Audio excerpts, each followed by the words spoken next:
In your speech, you mentioned the great need for church planting in the United States. How should the scope of this need affect the local church's planting strategy? I believe that the local church should tackle this issue head on. Specifically, I believe that the church should be both urgent and wise when it comes to planting churches. We need to consider how to best utilize our resources when planting. We should also ask ourselves questions about who we should send to plant churches and where we should send them.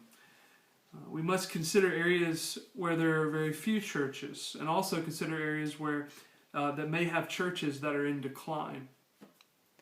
You mentioned in your speech that it is impossible to fulfill the Great Commission without planting churches. Please explain.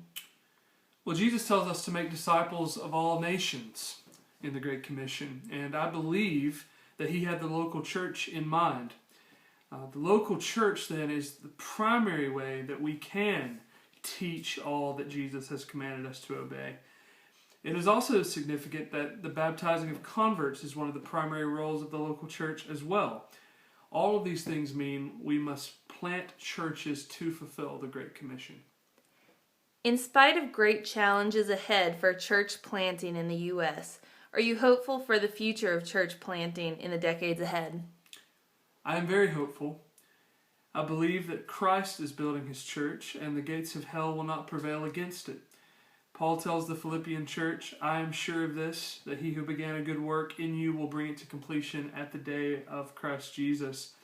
Paul had high aims for the local church, and the mission of Jesus will go forward. We can be confident of that.